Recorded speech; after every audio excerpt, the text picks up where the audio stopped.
Olá, uma excelente noite a você. Seja bem-vindo ao programa Primeiro Plano. Nessa edição, vamos explorar os acontecimentos mais importantes da semana, trazendo notícias para você ficar bem informado. Então prepare-se, pois o programa Primeiro Plano está no ar.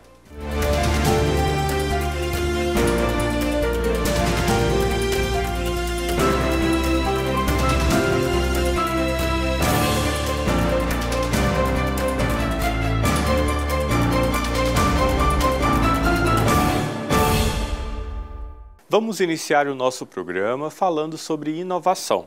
Uma startup de Goiânia está fazendo história. Eles foram classificados para a semifinal de uma prestigiada premiação de incentivo à alimentação saudável, promovida pela Organização das Nações Unidas. A inovação? Um mel de cacau, um adoçante nutritivo que promete substituir o açúcar comum. Vamos conferir os detalhes na reportagem a seguir. Cacau, vegetal típico brasileiro e base de um dos alimentos mais consumidos no mundo. Só que apenas 10% da fruta costumava ser aproveitada na fabricação dos chocolates. Mas com Gustavo essa realidade mudou. E hoje, após a realização de várias pesquisas, muitos outros produtos estão sendo criados. Então, a partir dos subprodutos do cacau, a gente já tem trabalhado na estabilização do mel do cacau, que pode ser utilizado como uma bebida, também no creme adoçante, que a gente desenvolveu a partir desse mel do cacau, que ele pode ser aplicado em produtos da confeitaria para substituir o açúcar convencional, e a nossa mais recente inovação, que é o primeiro chocolate zero gordura do mundo, que ele substitui a manteiga do cacau e o açúcar convencional pelas bases dos subprodutos do cacau para dar aí um chocolate mais nutritivo. Tudo começou na Universidade Federal de Goiás e com o incentivo de pessoas como a professora Tânia. Esse incentivo ele acontece de várias formas, né? Na graduação, através da orientação de bolsas de iniciação científica, né? E até assim pelas próprias os resultados que a gente traz em sala de aula. A gente traz novidades e fala, olha, isso daqui foi um aluno de iniciação científica, um aluno de mestrado, um aluno de doutorado que fez. Então, o tempo todo a gente traz esses resultados para a sala de aula para que eles tenham essa noção de que as coisas acontecem através de muito chão de laboratório, que a gente chama, né? Mas através da curiosidade despertada por eles e do incentivo de um professor para as suas pesquisas. Ainda sobre o cacau, a grande novidade é o chocolate sem açúcar, sem gordura e adoçado com o mel da própria fruta. Uma pasta cremosa e muito saborosa. Uma nova pesquisa está sendo feita, no intuito de aproveitar também as várias partes da casca. Nós estamos estudando 3 variedades de cacau, que são as 3 variedades mais produzidas no Brasil. E dessas variedades, nós estamos focando na utilização dos resíduos da cadeia de produção de chocolate, que no caso a casca do cacau. Ela é o maior resíduo que a gente tem na cadeia produtiva do chocolate, do cacau, representando aí mais de 70% desse fruto. Então, a utilização dessa casca vai acabar beneficiando aí os produtores e reduzindo o desperdício de alimentos. Nós conseguimos dividir a casca em 3 frações e nessas frações nós vamos estudar as características para possivelmente desenvolver uma farinha nutritiva para ser utilizada como ingrediente em alimentos, focando aí em desenvolver um produto com alto valor agregado. São mais de 10 anos de pesquisas, muitos produtos já elaborados. E tudo isso rendeu à NutriCandies um espaço em uma premiação que será realizada pela ONU. Já parabéns a você, Gustavo, a todo mundo da NutriCandies. E como é que vai ser essa premiação? Muito obrigado, Alex. Nós estamos com muito orgulho representando aí o Brasil como única startup do setor agroalimentar no maior fórum de alimentação promovido pela World Food Forum, um braço da ONU, e a gente está aí levando o potencial dos biomas brasileiros através do cacau, uma fruta nativa daqui do nosso país, da floresta amazônica, mostrando que com a fruta é possível dar muitas finalidades, com diversos produtos mais saudáveis e sustentáveis aí. E já tem data e local para acontecer essa premiação? Essa premiação ela acontece em 2 fases. Nesse primeiro momento nós estamos representando o país numa semifinal, com outros países também espalhados pelo globo todo, e caso o nosso produto, o nosso projeto tenha destaque, a gente é convidado para representar o país lá na cúpula da FAO em Roma. Sucesso! E chocolate pode ser saudável, então. Sim, muito obrigado aí.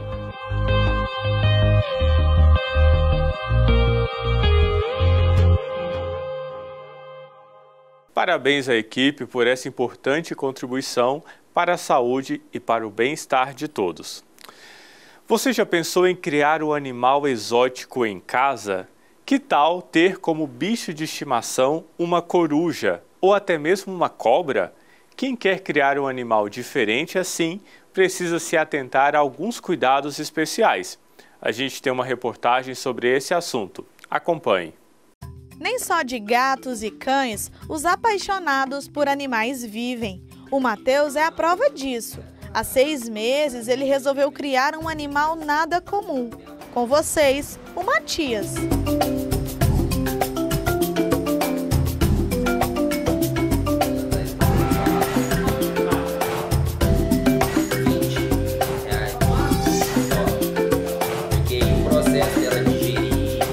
Desde criança eu sempre gostei bastante desse tipo de animal, né? Mais silvestre, exótico, né?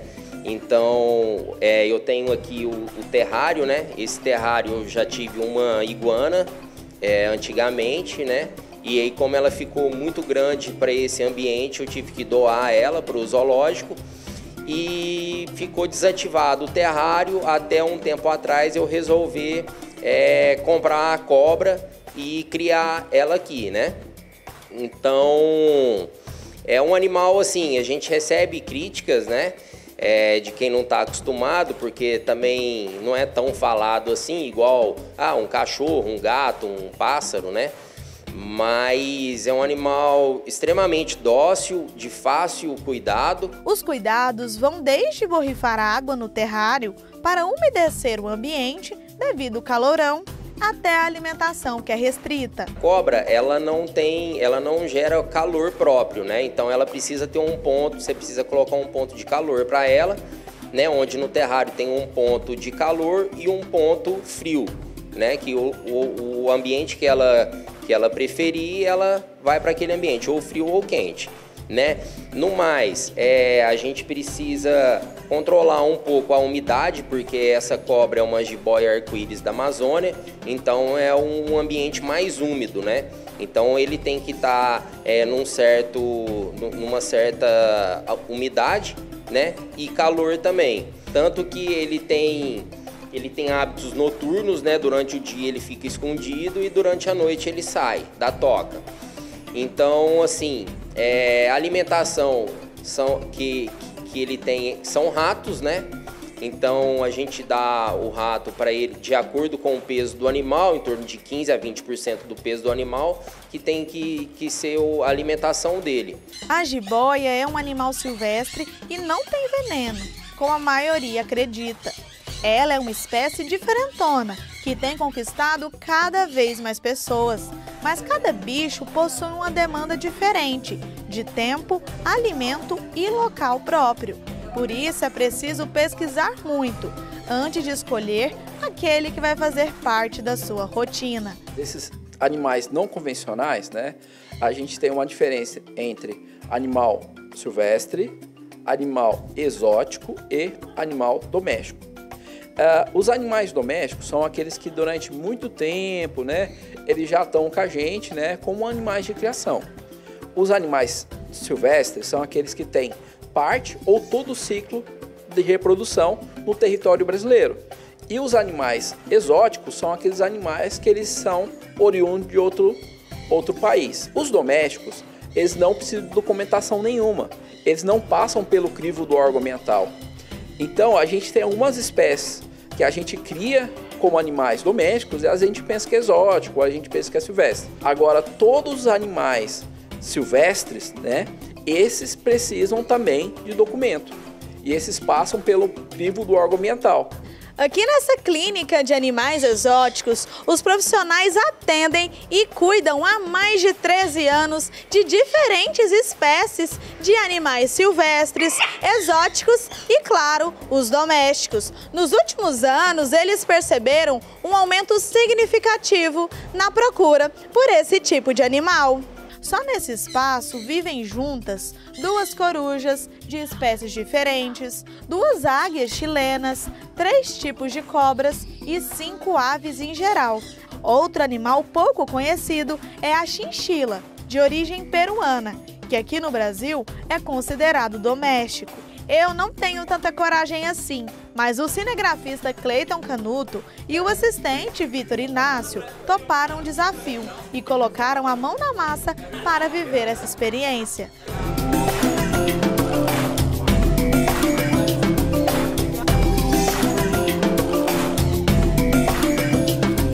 Para quem tem vontade de ter algum desses animais em casa, anote essas dicas valiosas. São esses detalhes que fazem toda a diferença. A interação entre as espécies seria a principal dica. Por quê?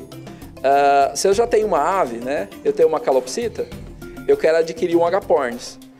O agapornis é menor do que a calopsita, mas infelizmente o agapornis bate na calopsita que é maior. E a segunda coisa é você saber sobre essa espécie que você está adquirindo, né? E você seria interessante, né, necessário você procurar a ajuda de um médico veterinário especializado. Por quê? A partir daí, dessa consulta, a gente chama de consulta de orientação. A partir da consulta de orientação, você não vai cometer o que a gente chama de erros de manejo.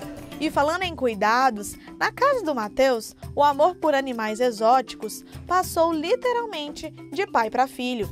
A Isabela só tem 3 anos, mas olha só, já é apaixonada no bichinho nada convencional de estimação.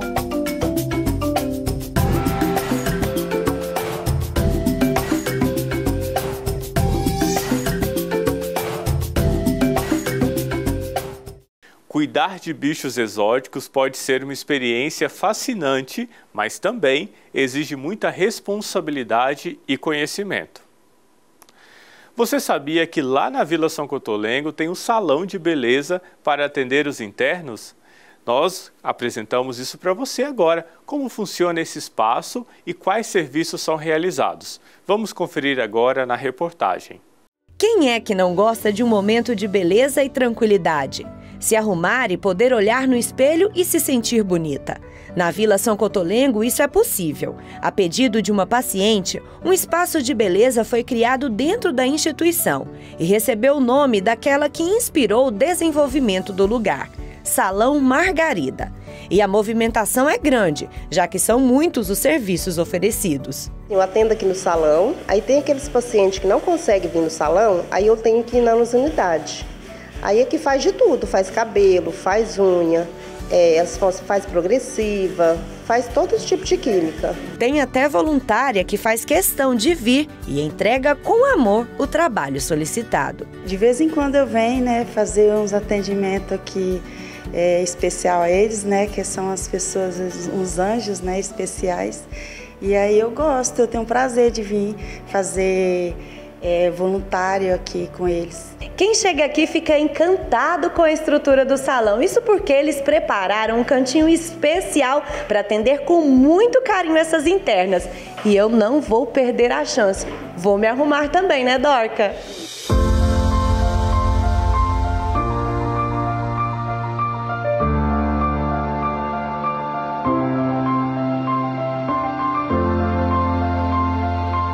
São 10 unidades na instituição e cada dia é reservado para alguma delas, incluindo as masculinas. Os membros da banda inclusiva Luar, por exemplo, estão sempre pelo salão de beleza. E antes de cada apresentação, todos eles arrumam o cabelo, as unhas e até fazem maquiagem para se apresentar. A Esther é uma delas. Quando eu venho arrumar o cabelo, eu já fico sabendo que é para ir para a banda. E é uma das atividades que eu mais gosto. E além do cabelo, o que mais você faz? Pintar unha, passo batom. E você gosta de vir aqui? Você se sente bem quando você vem aqui? Sinto.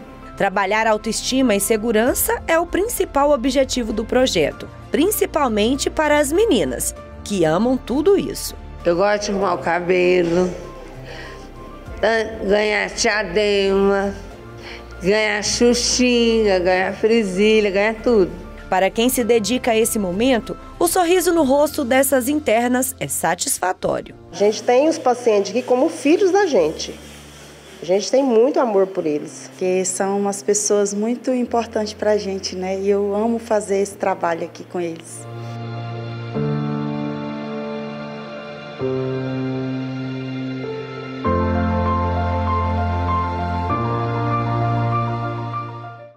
A Vila São Cotolengo, Santuário do Irmão, busca proporcionar para todos os pacientes que vivem ali uma experiência de viver em casa com qualidade de vida.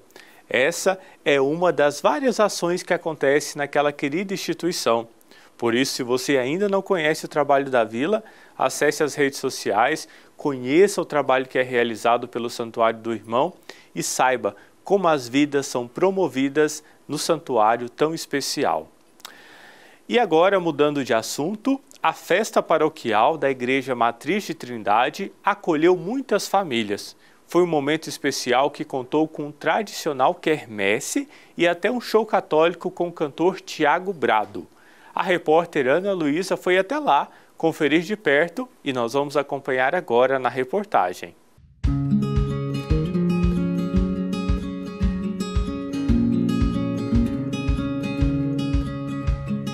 A capital da fé recebeu mais um ano uma festa repleta de alegria e cheia do Espírito Santo. Em sintonia com a Romaria do Divino Pai Eterno 2024, a tradicional festa paroquial da Igreja Matriz de Trindade envolveu os devotos ao longo de 10 dias na cidade.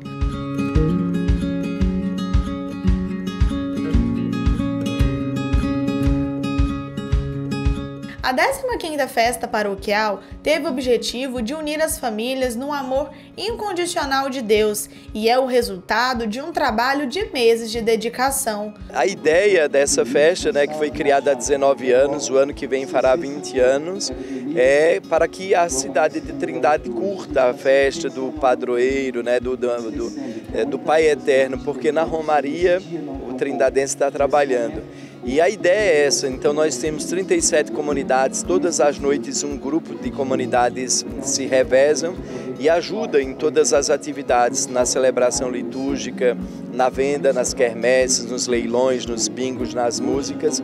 Então assim, eu poderia dizer que é um encontro da família trindadense católica que vem celebrar esse momento. E isso, cada ano tem perspectivas novas, tem coisas novas, porque o grupo se renova, as pessoas se renovam e aqueles mais antigos vão guardando a tradição. É uma festa que tem uma proporção diferente, uma oportunidade também de dar ao povo que sustenta esta cidade o alimento da fé, da renovação da fé na celebração da novena e da festa do Divino Pai Eterno. E olha, eu já estou aqui nessa quermesse, pra lá de animada e muito boa, e encontrei a Luciana e a família dela.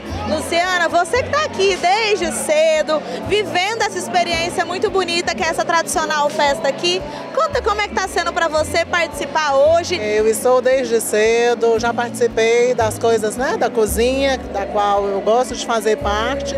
Para mim está sendo maravilhoso, Eu moro há 8 anos em Trindade, todos os anos eu, como parte da Igreja Católica, venho contribuir.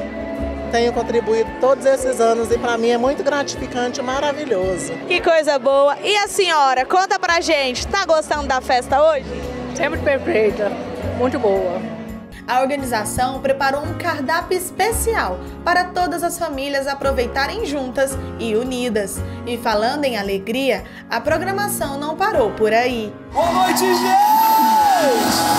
Segura na palma da mão assim, ó, vem, vem, vem.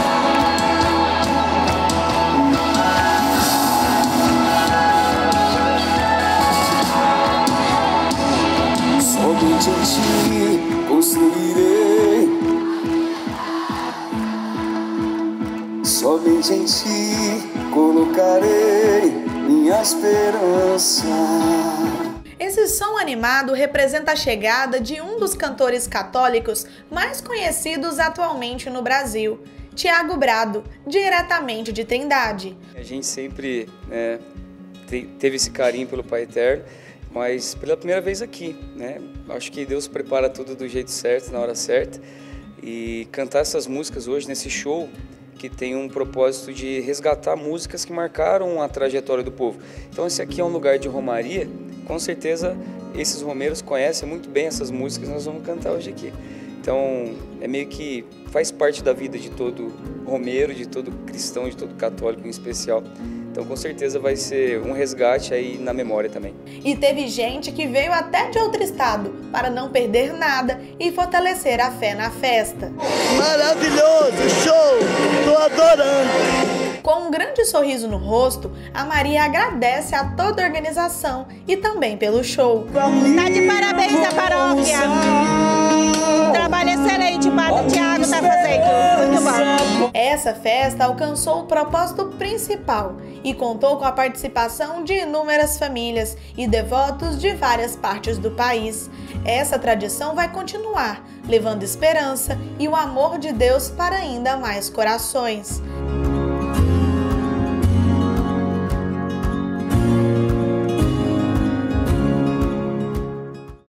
A festa paroquial, celebrada tradicionalmente todos os anos aqui em Trindade, é o momento em que a comunidade se encontra para celebrar, festejar e também juntos viver o amor e a experiência do Divino Pai Eterno. Não saia daí, o nosso programa Primeiro Plano volta já.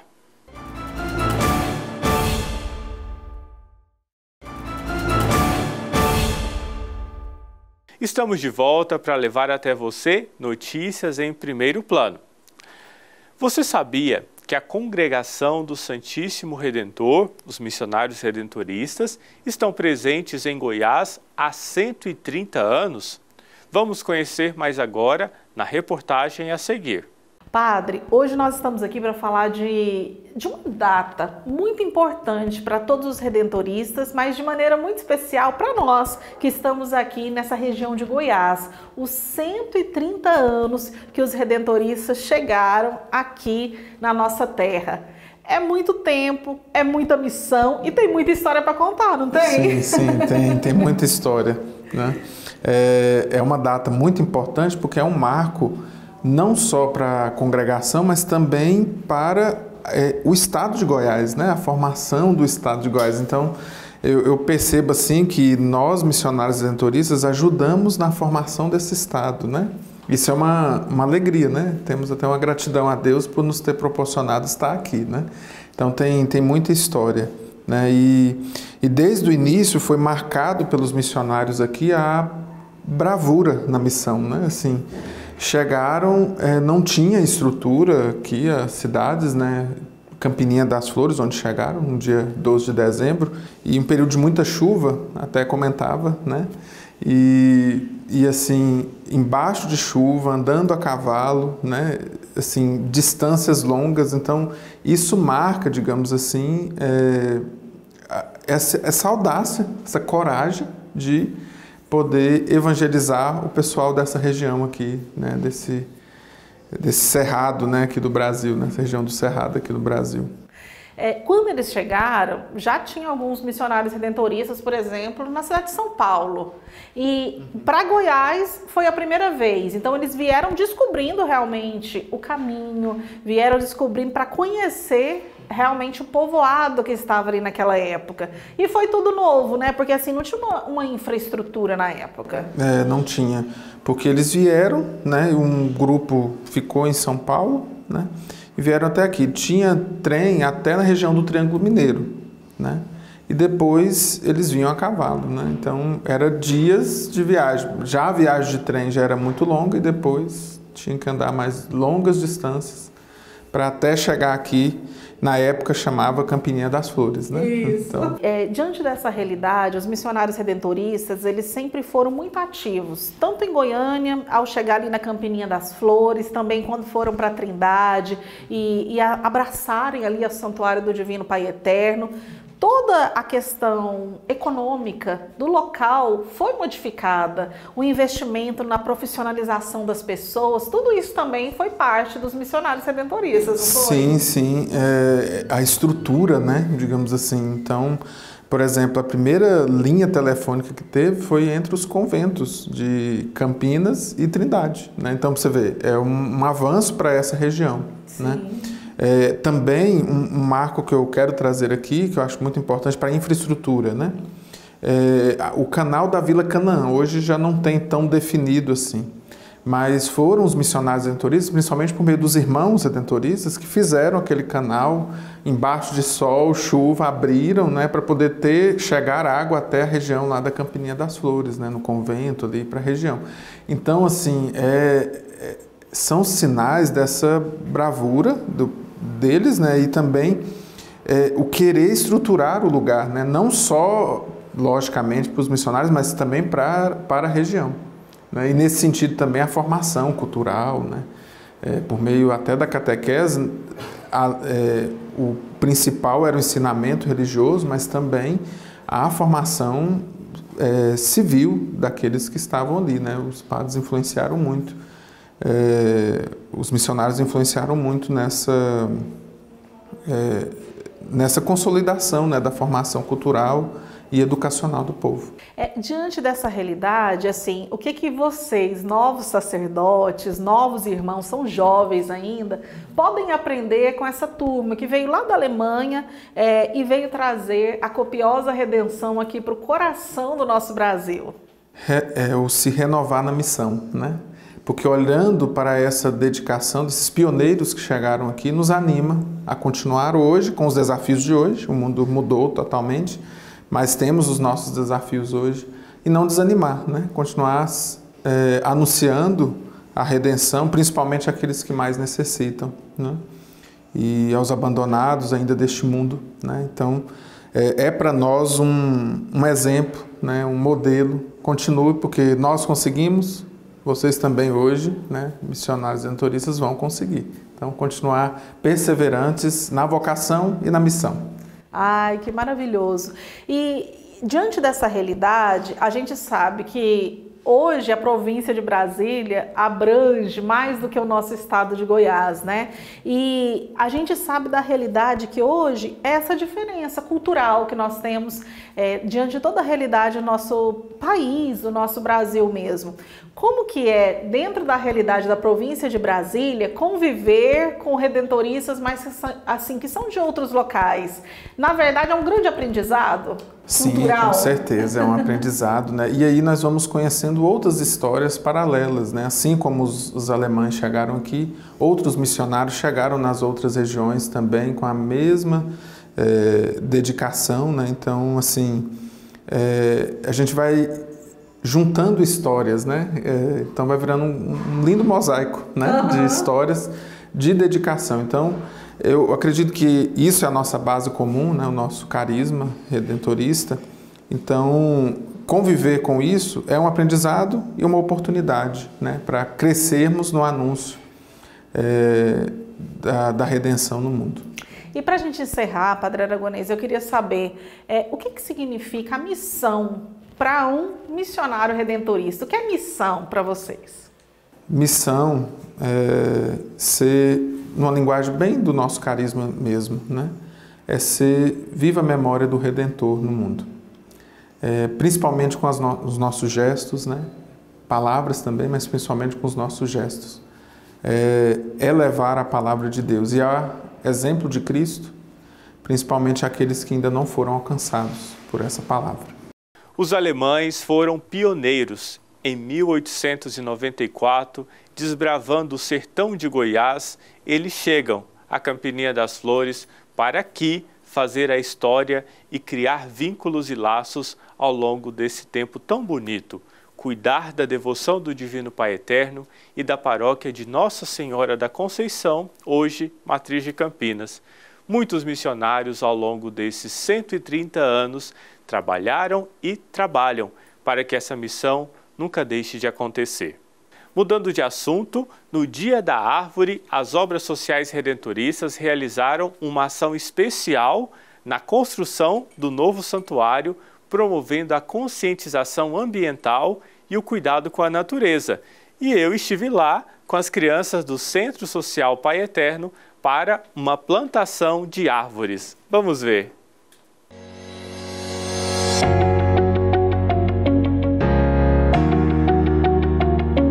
Sensibilizar e elaborar ações que foquem na preservação ambiental também é uma das missões das Obras Sociais Redentoristas.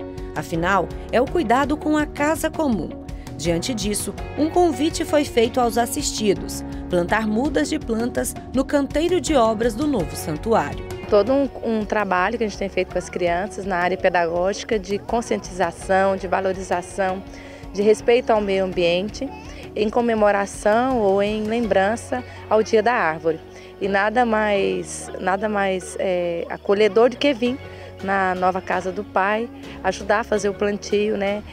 Cuidar da casa do Pai e trazer o verde, trazer a vida também aqui para esse espaço que está em construção. Claro que para receber os pequenos aqui, uma força-tarefa foi montada para garantir a segurança de cada um. E eles ainda tiveram a oportunidade de conhecer de perto toda a história dessa construção. E a gente armou aí uma força-tarefa, né? Isolou os caminhos, trouxe eles para um local seguro. A gente trouxe todos os engenheiros da obra aí para acompanhar, supervisionar as atividades deles, para que a visita deles, o plantio, né, das mudas fosse realizado com toda a segurança possível. Com esta ação, as crianças dos Centros Sociais Redentoristas passam a fazer parte da construção da nova Casa do Pai e poderão contar toda essa história. Nós devemos ajudar o meio ambiente, que nós devemos cuidar bem das plantas. Você vai voltar aqui depois para ver se a sua árvore cresceu? Eu gostei muito de plantar uma árvore. Uma manhã inspiradora por um futuro melhor. Crianças de várias idades que aprendem sobre a importância de plantar árvores e o impacto de cada muda no meio ambiente. A diversão estampada no rosto e nas mãos sujas de terra também provoca reflexão sobre a importância desse momento. Essas crianças, de alguma forma, também contribuem com a construção do novo santuário através do plantio de árvores. Isso para nós é um gesto muito significativo. Primeiro porque cria nas crianças essa conscientização. Elas estão colaborando com esta obra de amor através de um ato tão significativo que é o plantio. Neste tempo também tão delicado em que nós estamos acompanhando no Brasil inteiro tantas queimadas, uma devastação do país, este aqui quer ser um símbolo contra tudo isso que tem acontecido. Nós acreditamos que o cuidado com a natureza, o cuidado com a pessoa, ele precisa ser primordial na nossa vida. O Pai Eterno nos ensina a cuidar de cada um de nós e a cuidar do planeta Terra, que é a nossa casa comum. Natureza é vida. Nós não vivemos, o ser humano não vive sem a natureza, porque é através da natureza que respiramos, é através da natureza que conseguimos o nitrogênio, oxigênio e outras coisas mais, né? E tudo isso faz parte do ser humano.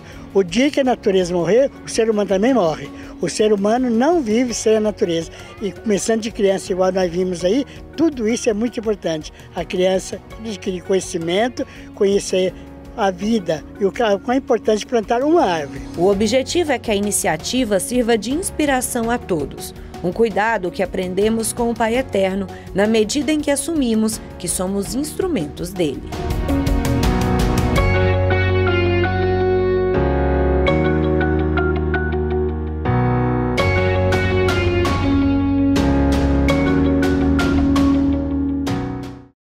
As obras sociais redentoristas são um importante braço do trabalho realizado aqui pelo Santuário Basílica do Divino Pai Eterno. Cada um de vocês que colaboram e sabem do nosso trabalho, nos ajudam a promover esse trabalho e a missão de cuidar com carinho de tantas famílias e de tantas crianças. A cada mês é uma alegria chegar até a sua casa através deste canal que traz um pouco do Santuário Basílica do Pai Eterno até seu lar, unindo-nos em uma grande família de fé. Neste mês somos especialmente chamados a alimentar-nos da palavra de Deus, o nosso sustento cotidiano, assim como o maná que alimentou o povo no deserto e o Verbo encarnado, o pão da vida, oferecido a nós na Eucaristia e nas Sagradas Escrituras. A nossa missão evangelizadora depende de cada um de vocês, fiéis devotos, cujas doações mensais lançam semente de fé e caridade.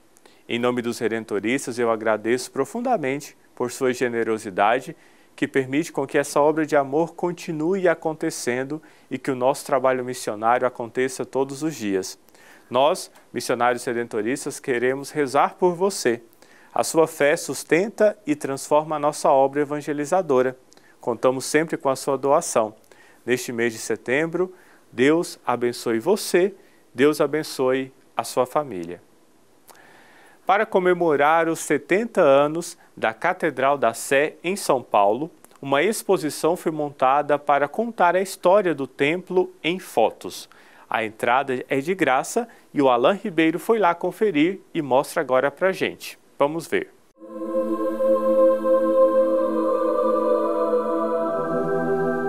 Imponente, em pleno coração da maior metrópole do país. Traços neogóticos que a tornam singular na cidade. Um ícone da fé, um refúgio para conectar-se com Deus. Essa é a Catedral da Sé de São Paulo. E toda essa beleza de encher os olhos atrai não somente quem vive por aqui, mas gente do mundo inteiro como Sebastian, que é arquiteto na Costa Rica. E até mesmo os olhos mais acostumados com a arquitetura se impressionam com a majestuosidade deste templo brasileiro. Lo imponente que es, las columnas, el techo, las bóvedas, todo es asombroso. Realmente es imponente. En Costa Rica hay iglesias muy grandes también, muy bonitas, pero esta realmente es muy imponente. Eso es lo que realmente más me ha gustado. Lo grande que es, lo alta, creo que es la más alta en la que yo he estado. A Catedral da Sé completou 70 anos neste mês de setembro, e para comemorar a data foi lançada a exposição Sé, Catedral, Praça e Marco. A mostra apresenta mais de 100 imagens que ajudam a entender o crescimento da capital paulista a partir da criação da catedral. Agora, dia 5, né? Esse mês, celebramos os 70 anos da dedicação da Catedral. A Catedral foi inaugurada 25 de janeiro de 54 e dedicada, de fato, no dia 5 de setembro. Então, em virtude desse período de festividades, nós estamos com essa exposição fotográfica desde o início da obra, um pouco da antiga catedral, que data de 1745, até as fotos atuais e agora, por fim, a reforma elétrica, que com as imagens vocês vão ver que maravilha que ficou. Da exposição é possível olhar os detalhes da própria construção com uma espécie de binóculos. O acervo reúne fotos da construção, a vida no entorno da catedral e momentos icônicos, como a visita do Papa Bento XVI em 2007. Quanta dificuldade deve ter sido levantar essa igreja na década de 50 sem a tecnologia da arquitetura de hoje, por exemplo, mas quanta dedicação, né? Todos os detalhes, tudo que foi esculpido à mão, as obras que foram feitas pelo Liceu de Artes, né? Hoje, costumo dizer isso, inclusive quando faço o passeio com as pessoas, com nenhum dinheiro nós faríamos essa catedral. Com toda a técnica que existe, nós não faríamos essa catedral, pois isso está num contexto de outro momento, né? Momento de dedicação, não havia internet, né? As pessoas não havia dispersão. Então, aquelas fotos mostram justamente isso, né? E como é 41 anos de obra, né? Quantas pessoas se vão, não vê a obra, o próprio Dom Duarte não vê a obra completa. O arquiteto Maximilian Hell morreu logo em 16, ele tinha diabetes, não havia insulina. Então, o próprio arquiteto de tudo isso não viu nem a cripta pronta, né? Então, é muito curioso, é um outro tempo de fato que não existe mais. A exposição constrói uma narrativa de 7 décadas e por meio dos registros fotográficos a história pôde ser contada, ressaltando ainda mais o icônico templo da capital paulista. E essa história foi sendo construída não apenas com tijolos e concreto, mas com vidas que se fizeram presentes ao longo de todo esse tempo. Personagens ainda vivos, né? O primeiro batizado, eu chamei ele de bebê número 1, seu Arthur Pacheco, tem uma foto dele lá. Ele veio aqui num evento nosso e tal, foi batizado no dia da inauguração da catedral, está com 72 anos. Então ainda estamos dentro da história, né? A história da catedral, não da arquidiocese em si, que essa tem mais de 300 anos, né? E quem veio conferir aprovou a exposição. O que o senhor achou dessa exposição contando os 70 anos da Catedral da Sé? Maravilhosa. E o passar do tempo mostra que em meio a uma cidade que nunca para, pulsa um símbolo da fé que guarda consigo a religiosidade paulistana.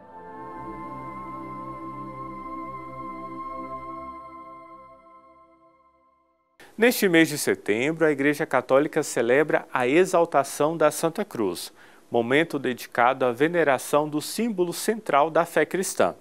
Os detalhes sobre a importância dessa data a gente acompanha agora na reportagem da Daiane Rodrigues.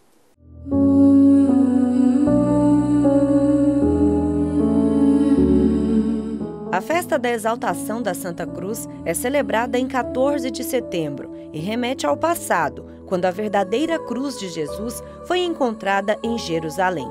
Anos mais tarde, uma basílica foi construída e dedicada no local da descoberta. Início do século IV, Santa Helena, mãe do imperador Constantino, descobriu em Jerusalém o local da crucificação de Jesus Cristo, o local do seu sepulcro, e ele mandou que se construísse uma basílica, né? E é que nós conhecemos hoje como a Basílica do Santo Sepulcro. Então, essa data, 14 de setembro, lembra justamente o dia que essa basílica foi dedicada. Anos depois, a cruz foi dividida em 3 pedaços, que foram levados às cidades de Jerusalém, Constantinopla e Roma, sendo mais tarde subdividida para a adoração dos fiéis de todo o mundo. Isso significa que há fragmentos da Santa Cruz em diferentes países, inclusive no Brasil. A Arquidiocese de Goiânia recebeu uma, e o Seminário Santa Cruz, que fica na capital de Goiás, também. E a presença do lenho da Santa Cruz, como nós o temos aqui no seminário, no nosso Seminário Santa Cruz, da Arquidiocese de Goiânia, sinaliza e manifesta o grande amor do Senhor que se entrega por nós.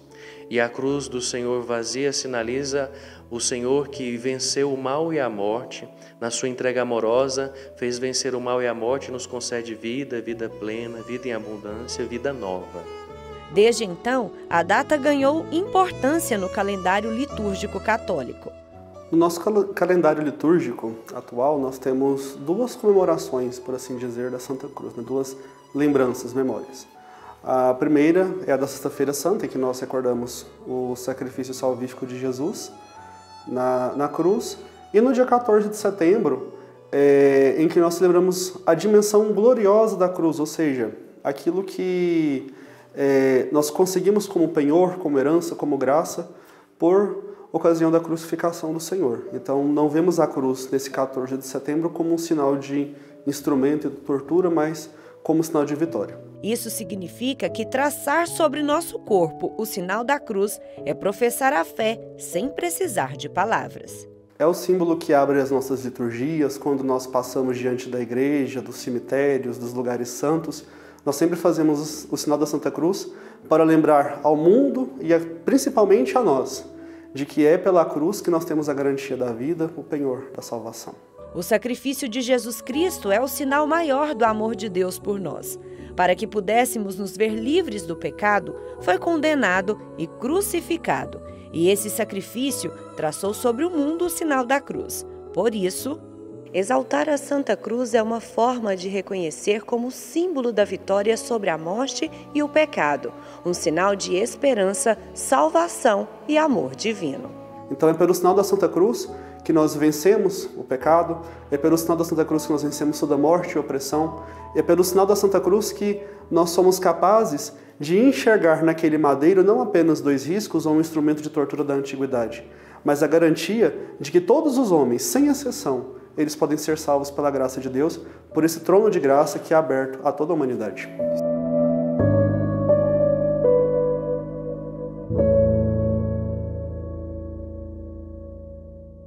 A veneração da Santa Cruz nos convida a meditar sobre o amor, e a misericórdia divina. Não saia daí, o programa Primeiro Plano volta já.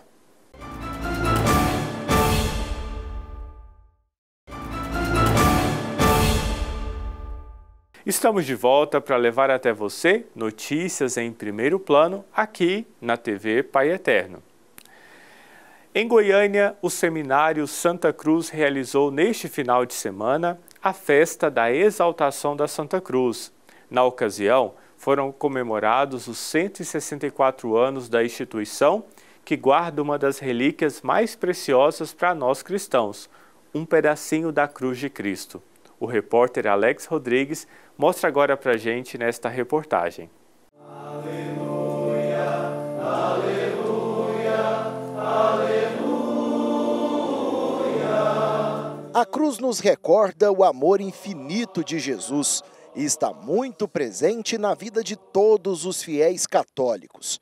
Em 14 de setembro, desde o IV século, a Igreja celebra a exaltação da Santa Cruz. Desça sobre todos vós, vossas famílias e comunidades, e permaneça para sempre. Amém. A Igreja tem no sinal da cruz o sinal da paixão, morte e ressurreição de nosso Senhor. Porque a cruz foi caminho para a ressurreição. Nós costumamos dizer, da cruz brotou a ressurreição. A Igreja nos oferece então a oportunidade de um dia, durante o ano litúrgico, celebrarmos a cruz, exaltando, sobretudo, aquele que nela venceu a morte, nosso Senhor Jesus Cristo. Aqui em Goiânia, esse momento foi ainda mais especial. O local da celebração, o Seminário Santa Cruz, que está completando 164 anos de atividades. A missa foi presidida pelo arcebispo de Goiânia, Dom João Justino, que trouxe para cá aquela que é considerada uma das relíquias mais preciosas. Tamanha a importância, exige zelo e cuidados extremos para ser manuseada.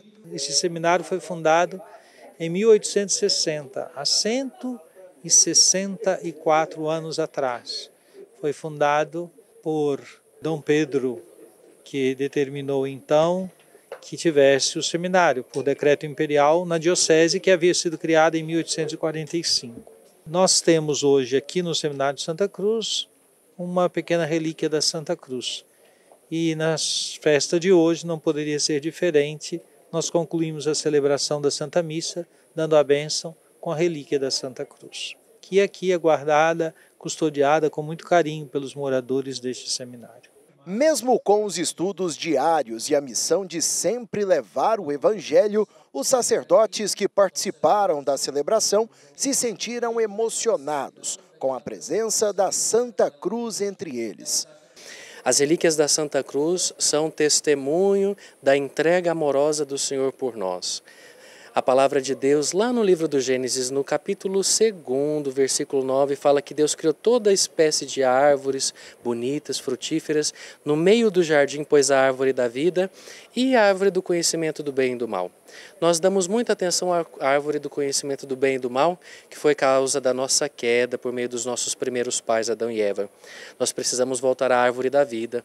A árvore da vida no meio do jardim é a Santa Cruz do Senhor, e os frutos que dela nós recebemos são o próprio Senhor que se dá pela palavra e pelos sacramentos que nos dão a vida que o Senhor quis nos dar desde o início. Então essa alegria de ser amado por Deus, ser salvo por Ele e ser abençoado com essas relíquias que são o testemunho da entrega amorosa do Senhor por nós e daquela árvore da vida, a partir da qual o Senhor me alimenta com o Filho dele, que é Jesus Cristo. E boa parte desses sacerdotes foram formados aqui mesmo, no Seminário Santa Cruz, que desde a sua criação em 1860, na cidade de Goiás, que na época era a capital do estado, vem ao longo dos anos realizando um trabalho de formação de homens, que desempenham tarefas com muita competência. É uma história de salvação. Deus usa dos seus instrumentos para poder formar o seu povo. E o Seminário Santa Cruz é um lugar de formação sacerdotal. Aqui, vários padres já se passaram e eu, por exemplo, fui formado nesta casa, iniciei o meu processo formativo aqui neste seminário, no Seminário Arquidiocesano de Santa Cruz. Hoje nós completamos 160 anos aqui nesta casa, mas nós vamos continuar porque a igreja, na sua história, é a história de salvação. É Deus que fala por meio da igreja e nós vamos continuar formando os padres para a igreja de nosso Senhor Jesus Cristo.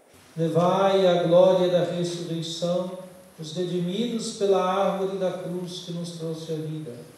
Vós que viveis e reinais pelos séculos dos séculos. Amém. Essa linda celebração que aconteceu em Goiânia, no Seminário Santa Cruz, chama a nossa atenção e nos convida também a rezar pelas vocações sacerdotais e religiosas. Em Bom Jesus da Lapa, comemora-se o dia de Nossa Senhora da Soledade, com procissão e muita oração, além de um show católico. Vamos ver agora na reportagem. As homenagens a Nossa Senhora da Soledade começaram na noite anterior ao dia festivo, com o show da irmã Grace Maria, propagadora da devoção mariana. Minha alma glorifica o Senhor. Já na manhã de domingo, a Santa Missa Festiva reuniu milhares de fiéis. Uma celebração marcante para quem participou pela primeira vez e para quem já faz parte da tradição. Desde criança eu tinha o sonho de participar da Romaria e nunca tive a oportunidade. E hoje Nossa Senhora me convida a estar aqui no meio do povo dela, ajudando essas pessoas a rezar. Foi uma experiência incrível. O amanhecer de hoje é lindíssimo. Aquela alvorada na cidade é emocionante. Já veio quantas vezes aqui? Tenho mais de 30 anos. Eu vim ainda de caminhão. O título de Nossa Senhora da Soledade se popularizou na Bahia e em outros estados brasileiros graças à propagação do Santuário do Bom Jesus da Lapa. E a pedagogia dessa devoção é fazer companhia a Nossa Senhora em sua solidão. Certamente os romeiros ao longo da história descobriram isso. Por isso, eles estão aqui todos os anos para juntos fazer companhia a Nossa Senhora e estar na companhia também dos seus irmãos e irmãs. E a festividade não terminou com a bênção final.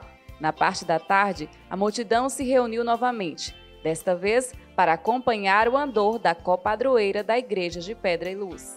A procissão teve início ainda nos anos 50, mas sempre saindo do próprio santuário. Por isso que neste ano a festa vive um momento histórico, com o andor saindo da Catedral Nossa Senhora do Carmo e fazendo o trajeto da Romaria do Bom Jesus da Lapa.